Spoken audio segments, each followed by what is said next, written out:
bienvenue aux 100 ans des 24 heures du Mans. Aujourd'hui, ça fait 100 ans que la course mythique des 24 heures du Mans existe. 100 ans que des pilotes du monde entier s'affrontent dans la ville du Mans. Aujourd'hui, j'ai la chance d'y être invitée. Je vous emmène donc avec moi en immersion pour le centenaire des 24 heures du Mans. Mais avant de s'élancer, remontons un peu en arrière. La première édition des 24 heures du Mans, autrefois appelée Grand Prix d'endurance, s'est déroulée le 26 mai 1923 sur le circuit de la Sarthe, mesurant 17 km, avec sur la ligne de départ 33 voitures composées de 2 pilotes. Et du coup, ça ressemblait à peu près à ça. Comme vous le constatez, il y a eu énormément de changements, que ça soit au niveau voiture, niveau circuit, le tracé a changé de nombreuses fois avant de trouver la forme qu'on connaît aujourd'hui. Cela a aussi beaucoup changé niveau sécurité car aujourd'hui le circuit est parfaitement sécurisé, que ça soit pour les pilotes, les spectateurs et les personnes y travaillant. Mais cela n'a pas toujours été le cas car en 1955, un terrible accident arrivant par manque de sécurité, la Mercedes 300 SLR avec à son bord Pierre Levesque s'est écrasée contre un mur, éjectant le moteur, le capot et le train avant directement dans le public. Suite à cet accident, on a recensé plus de 120 blessés et 80 morts. Après avoir fait un petit cours d'histoire, revenons au présent. On est arrivé en loge, là on est au Drivers Club, petite accréditation comme ça, trop stylé, je suis trop contente. Parce qu'en fait là on n'est pas du tout sur la ligne des stands, là on est vers le raccordement. Du coup je sais pas du tout qu'est-ce qu'on va voir. En tout cas aujourd'hui je suis venue avec mes parents, j'en profite pour leur faire profiter parce que mes parents ils font tout pour moi. Du coup je leur offre plein de trucs. Oh regardez! Putain, mais c'est incroyable, la loge elle est énorme cette année, là il y a la retransmission. Et bien, on est plutôt pas mal en vrai, regardez. Là on a la vue du coup sur le dernier virage avant la ligne des stands. Ils vont passer en face comme ça, et ils vont passer derrière. Non en vrai c'est pas mal hein, franchement. On est bien lotis cette année aux 24 heures du Mans. Du coup on va essayer de se remettre un petit peu dans le bain de la course parce qu'il y a déjà eu les qualifications les jours précédents. Du coup il faut savoir qu'il y a plusieurs catégories. Il y a du coup les hypercars, il y a aussi LMP2 et aussi il y a la catégorie LMGTE AM, je crois que ça s'appelle comme ça. Du coup cette année nous avons en pole position en hypercar, nous avons Ferrari en pole position, ils étaient même pas là l'année dernière, ils sont aussi en deuxième, c'est-à-dire que les deux premières voitures qui partent en hypercar c'est des Ferrari. Et je crois que c'est pareil aussi en LMP2, donc ils sont très très forts cette année. D'habitude c'est Toyota les favoris, si je dis de la merde n'hésitez pas à me dire dans les commentaires parce que moi je suis un petit peu une rookie dans le domaine, j'essaye de vous donner des infos, mais c'est vrai que vous aussi vous avez peut-être des infos intéressantes. Mais là Ferrari, ils ont fait une belle prouesse, donc on va voir comment ça va se passer, mais je pense que Toyota reste quand même le favori, les grands favoris de la course. Et sinon moi ce que je vais suivre cette année c'est les Iron Dames. Vous savez pas ce que c'est, en fait c'est une écurie composée uniquement de femmes, elles étaient déjà là l'année dernière et franchement ça roulait très très fort, donc on va essayer de suivre ça de près. Les 24 heures du Mans c'est à peu près 300 000 personnes sur plusieurs jours, du coup il faut prévoir énormément de place et beaucoup d'activités. On y retrouve alors le village des 24 heures. Et parmi toutes ces activités, on avait la possibilité de faire un petit checking des yeux parce que c'est hyper important d'avoir une bonne vue en tant que pilote. Du coup, bien évidemment, j'en ai profité.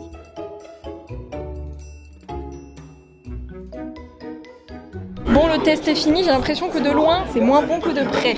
On va voir ça. Alors là, effectivement, de loin, c'est parfait, parce que vous avez 12 dixièmes. Ah, ça va. Pour conduire, c'est impeccable. Ok.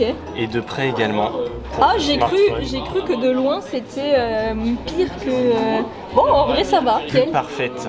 Bah, vue parfaite, on peut conduire sans danger, et ça, c'est nickel. J'ai des lunettes, mais je les mets jamais, honnêtement. Et bah, merci bien pour ce petit... Avec grand plaisir.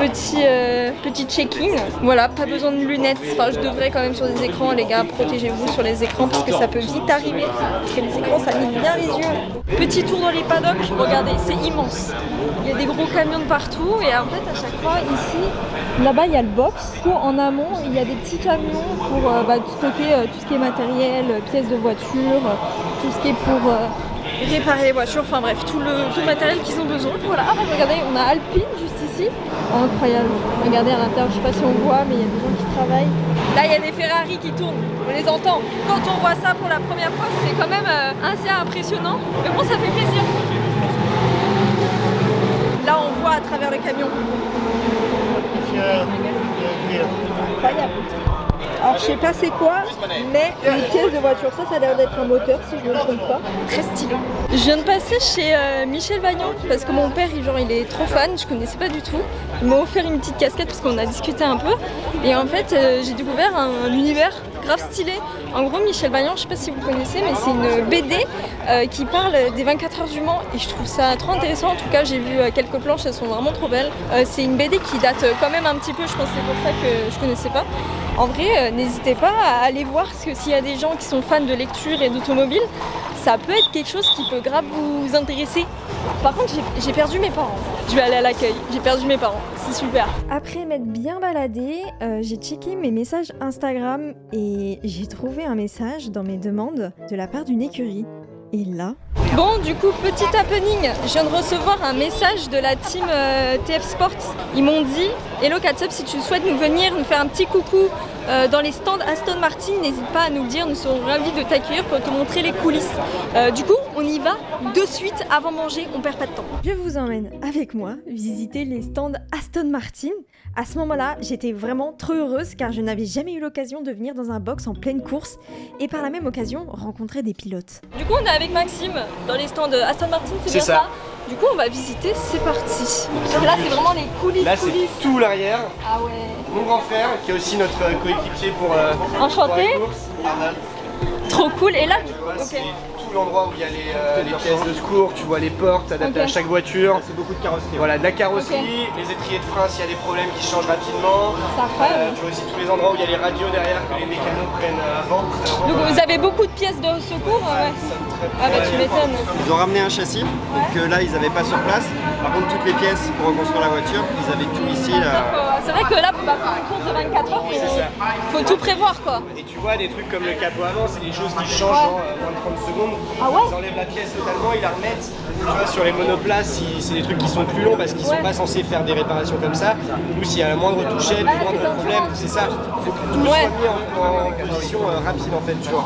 Ok, incroyable, bah, tout est pensé pour. C'est ça, ouais. Okay. Là, t'as tous les endroits où on a les chauffes de pneus. Ok. Vous avez des couvertures pour les pneus? Non. En fait, on a il y a des cabanes. chauffantes. En fait, ça sort des cabanes et ça va directement sur la voiture. Donc là-dedans, en gros, il y a des pneus. Les mécanos sont attitrés derrière, ils amènent les chariots, ils les emmènent, ils tracent au stand et après... et c'est à la dernière minute que ça se fait, tu vois. Ah, il faut avoir des sacrés muscles. Hein, pour... les mécanos s'entraînent toute la semaine. Ah bah tu m'étonnes. Donc pour 3 voitures. Là, oui, pour 3 voitures. Ah, la régie de fou. Donc ça, c'est pour... Là, c'est les ingénieurs. Et puis, bah, ils ont les infos de la voiture en permanence, ils ont les infos de course, ils ont... Et vous avez toutes les datas de frein. Ah ouais, bordel. Là, on arrive dans le stand. Ça a l'air incroyable. Hein. On a fait des couleurs spéciales en fait pour le centenaire du Mans. On voulait une déco originale et en fait ça reprend les couleurs de la Matra qui a été victorieuse avec Henri Pescarolo il y a 50 ans. Ok. Et Henri Pescarolo qui est un grand acteur des 24 heures du Mans, qui est celui avec le plus de participation au Mans. On voulait reprendre ses couleurs. Vous partez combien sur la grille actuellement? On part 12e de la catégorie. Okay. On s'est un peu loupé en qualif. Bah, bon courage aux pilotes et à la voiture. On a un volant, attends si tu veux qu'on peut te montrer. Ah ouais, je veux bien. Ah oui. Et ça c'est les volants qu'on a. On a en plus après un dash à l'intérieur sur le côté avec des procédures qu'on fait beaucoup moins rarement. Okay. Mais là c'est les boutons qu'on va toucher régulièrement. Radio, là des petits trucs de défaut, là les flashs, les traction control, là des modes moteur, les pit limites, les vitesses de full course yellow, quand on a des alarmes pour les enlever, plein de choses qui changent petit à petit. Et du coup toi dans Aston Martin tu fais quoi exactement? Alors moi en fait je suis pilote TF Sport, donc, qui est l'écurie qui fait rouler les Aston, et je suis aussi dans l'académie des jeunes pilotes Aston Martin. Ok, et ben bravo hein. Ouais, non mais ça va être cool. C'est parti, on va sur le grid walk, on va aller voir absolument toutes les voitures de la grille. Donc on retient, il faut qu'on trouve la voiture des Iron Dames. Incroyable, là je suis en train de marcher à l'endroit où je roule. Vous voyez là c'est le raccordement, on passe comme ça, bam. Et là c'est la grande ligne droite des stands. C'est fou les gars, et dire qu'en septembre on va rouler là genre. Ça va être fou, vous allez voir. Qui vient au GP Explorer? Dites-le moi dans les commentaires. Putain c'est la fête cette année, regardez. Elle fait le grand écart sur 2 personnes là. L'ambiance est folle, l'ambiance est folle.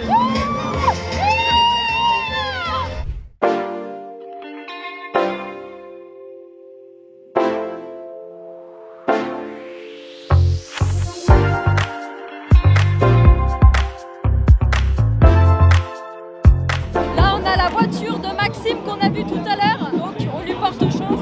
On espère que ça va bien se passer pour lui. En tout cas, très belle voiture. Les gars, j'ai trouvé la voiture des Iron Dames.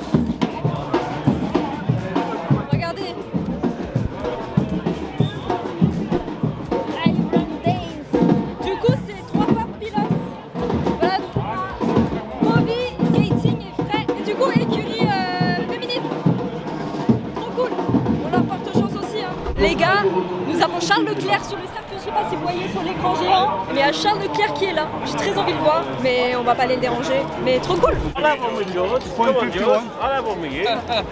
Regardez le monde autour. Donc vous voyez, c'est très difficile de la prendre en photo. Bon, j'ai fait que ce que je pouvais, hein. Je vous jure, c'était super difficile de s'approcher. On était tous collés comme des sardines. Le départ de la course est dans quelques minutes. C'est le feu dans les tribunes. Aujourd'hui, le départ se fait avec le pilote dans la voiture. Je vous dis ça car à l'époque, celui-ci devait courir jusqu'à la voiture et sauter à l'intérieur pour faire le départ le plus rapide. Mais bon, tout ça, ça a été interdit car jugé trop dangereux parce que les pilotes ne s'attachaient même pas. Donc voilà, mais ce rituel a quand même été gardé aux 24 heures moto. La patrouille de France arrive, les frérots.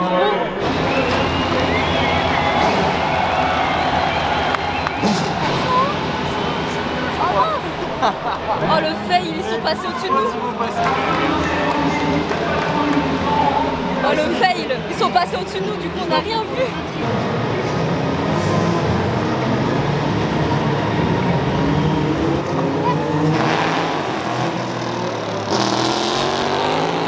Apparemment il y en a qui n'ont pas réussi à partir. Oh non le pauvre. Le pauvre. Il a réussi à partir. Il a réussi. Incroyable. Ça y est, les 24 heures du Mans, c'est parti. Bon, du coup, on est retourné en loge. On a essayé de regarder le début de la course depuis les tribunes. Souci, genre vraiment, la course, elle a commencé sous drapeau jaune. Pendant 40 minutes, ils ont roulé sous le drapeau jaune parce qu'il y a eu énormément de casses, de bacs. Enfin bref, c'était un peu le bordel. Et regardez ce qui m'est arrivé. J'ai encore explosé mon téléphone. Je fais vraiment que ça. À Hawaï aussi, j'ai explosé mon téléphone. Enfin bref, du coup, ça commence assez mal, on va dire. Mais bon, à voir comment ça va se passer jusqu'à la fin. Hein. Prédiction Chad qui va gagner. Ferrari, ça peut le faire. Ils ont l'air de rouler très fort. En gros, tout à l'heure, on est allé dans le stand Cadillac dans les villages de 24 heures. Et regardez ce que j'ai eu. J'ai eu un petit t-shirt Cadillac, je sais pas comment vous montrer. Voilà, j'ai eu un petit t-shirt Cadillac Racing. Ça fait plaisir. Petit cadeau, j'adore. Bon, du coup, là on est chez Aston Martin. Voilà, regardez, j'ai changé de team. Ils nous ont invités dans les loges, donc trop cool. On regarde un petit peu la course ici parce qu'ils ont une vue trop cool sur une ligne droite avant le raccordement. Et là, il commence à pleuvoir. Ça fait genre 2 minutes qu'il pleut. Il y en a un qui est déjà au milieu des graviers. Là, ça va être le festival. Ça va être long, les 24 heures, moi je vous le dis. Actuellement, on a en P1 Ferrari. Je crois P2, on a Peugeot. Et P3 Ferrari. Putain, Ferrari, ils sont chauds, hein. Ça fait quelques heures que la course a commencé et ils tiennent tête, hein. On se retrouve avec Anna dans les stands Alps. Ça va être trop bien. Par contre, j'ai une casquette adverse. Regarde pas, regardez pas. J'ai pas envie de faire de bruit. Non, en gros, là, ça, pour le moment, ça va parce que du coup, l'hypercar, elle roule. Enfin, ils ont le retour, le classement. Là-bas, je vois qu'ils ont un pare-choc. Il y a tous les mécanismes. Ça, un bloc avant. Ah, pardon, pare-choc. Moi, je suis là avec le pare-choc. C'est unique de voir ça en vrai. Dans les paddocks, dans les 24 heures. Ok, c'est parti. Ça va changer les pneus, ça va foutre de l'essence et c'est reparti. Bon, du coup, là on est sorti de chez Alpine. Finalement, on n'a pas vu les voitures rentrer parce qu'en fait, il y a une safety car. Enfin, du coup, la Peugeot s'est crash. Du coup, il y a la safety car qui est rentrée en compte et du coup, l'Alpine elle est pas rentrée. Et puis là, il y avait un autre groupe de personnes qui est rentré dans les paddocks. Du coup, on est parti. Tout simplement, mais bon c'est pas grave, au moins on a vu l'intérieur et c'est vrai que c'est vachement différent l'intérieur d'une équipe qui a une hypercar par rapport à une équipe qui a des GT. Moi je kiffe, là on va aller se balader sur le village et ça va être bientôt la fin de journée hein. Et après on va essayer de suivre ça de chez nous demain parce que moi je peux pas être là demain, j'ai trop le seum, mais bon on a eu une journée de fou franchement. En cette fin de journée, on a décidé de faire un petit passage au musée des 24 heures. Alors ce musée est vraiment très cool, je vous le recommande si vous êtes de passage. Il est assez court, mais il y a énormément de choses intéressantes à voir. Il y a une pièce entière dédiée à des petites voitures. En fait, c'est toutes les voitures des 24 heures du Mans qui ont participé depuis 1923. Donc on voit une certaine évolution et ça c'est totalement incroyable. On voit aussi l'évolution du circuit. Il y a aussi une exposition de vraies voitures de 1923 jusqu'à aujourd'hui. Et franchement, c'est un régal, donc n'hésitez pas.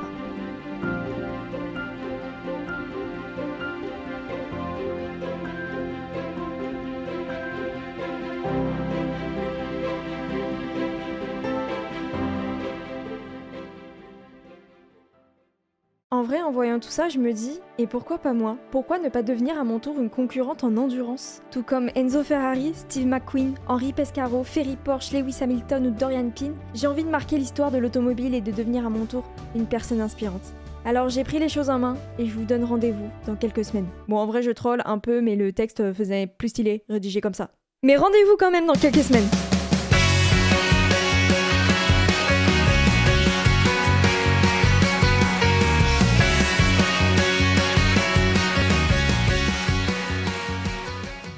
Et au fait, j'ai pas conclu cette vidéo, mais bravo à Ferrari d'avoir gagné le centenaire des 24 heures du Mans après 58 ans d'absence dans cette course. Franchement, c'est historique. Bravo.